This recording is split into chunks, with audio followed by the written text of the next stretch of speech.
नमस्कार. आज मामाचा डाळिंबाचा दुसरा भाग आहे आणि या दुसऱ्या भागामध्ये आपलं पुन्हा मनःपूर्वक स्वागत आहे. तर चला आज आपण डाळिंब पाहिले होते. पण काय होतंय मित्रांनो, सकाळी खूप थंडी आहे आणि त्या थंडीमध्ये ना बिंगल हे पकडणं मला शक्य होत नाही आहे. आणि आपला आहे ना या व्हिडिओला आवाज चालला गेला होता. पण आपण हा व्हिडिओ काढून घेतलेला आहे. त्यामुळे आपल्याला काही टेन्शन घ्यायची गरज नाही आहे. तर चला मी तुम्हाला दाखवतो मामाचे हे जे झाडं आहे आपण ऑलरेडी खूप मोठे छोटे असताना याचे व्हिडिओ काढलेले आहे. तर चला तुम्हाला मामाने एक सौर पंप बसवलेला आहे. तुम्हाला माहिती आहे का आता कोटेशन देणं बंद झालेले आहे. त्यामुळे मामानं आता सौर पंप बसवून पूर्ण शेतीला पाणी द्यायचं ठरवलेलं आहे. त्यामुळे आपण त्याकडे जाऊ आणि डाळिंबाचे तुम्हाला पूर्ण व्हिडिओ येत राहील, त्याच्यात काही अडचण नाही. तर चला सौर पंप पहा कशा पद्धतीनं मामाने घेतलेला आहे आणि याची खूप गरज आहे मित्रांनो. कारण काय होतं माहिती आहे का, खूप गोष्टी कोटेशन बी खूप वाढलेले आहे आणि इलेक्ट्रिशियनवर खूप लोड आलेला आहे. त्यामुळे ना सौर पंपाची गरज आहे आणि सौर पंप असायलाच पाहिजे. आणि खूप असं छान पाणी देतं मित्रांनो, असं मस्त वाटतं. कारण काय आहे आता असं प्रत्येक दिवस त्या सारीत पाणी गेल्यापेक्षा एकदा स्टार्ट करता मामा सकाळी 9 वाजता आणि तेच पाणी संध्याकाळी 5:30 वाजेपर्यंत चालतं.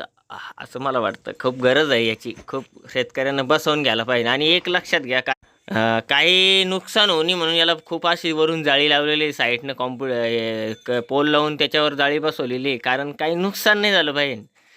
प्रोटेक्शन जास्त काळजी घेता मामा. आणि हिरीचं पाणी पहा. सध्या तरी बरं आहे.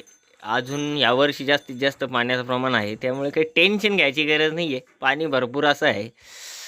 थंडीला आहे बाबा हो. तर चला चला तर सध्या अशी गंमत आहे, दुसरं काही नाही. हे स्टार्टर आहे. हे अगोदरचं त्यांचं कोटेशन घेतलेलं होतं आणि त्यानंतर आता इकडे हे आहे. आणि सागाचे पूर्ण व्हिडिओ तुम्हाला आपल्या दिसतील, त्यामुळे काही अडचण नाही, काहीच नाही सागाचं. चला हा आंबा खूप मशहूर आहे बरं. हा आंबा लय पटकन पण येतो आणि पूर असा येतो. म्हणून मामानं पा एका छोट्या झाडाची इन्व्हेस्टमेंट कमीत कमी 10-10, 12-12 कट्टे आंबे राहतात. ही अद्रक आहे. अद्रकसुद्धा खूप छान आहे. आपण याची पुन्हा पूर्ण ब्लॉग घेणार आहोत आणि छान असे ब्लॉग तयार करणार आहोत.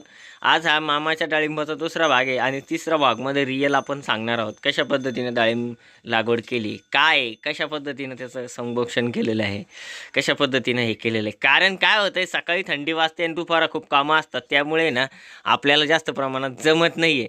आणि कॅमेरा फेस आता 1 वर्षापासून करत नव्हतो. पण ते म्हणताना काही गोष्ट शिकलेली मरेपर्यंत विसरू शकत नाही. आणि हा व्हिडिओ जर पाहायचा असेल तर नक्की आपला जुना व्हिडिओ जाऊन पाहावा. धन्यवाद. आणि चॅनल लाईक करा आणि सबस्क्राईब करायला विसरू नका. जय हिंद.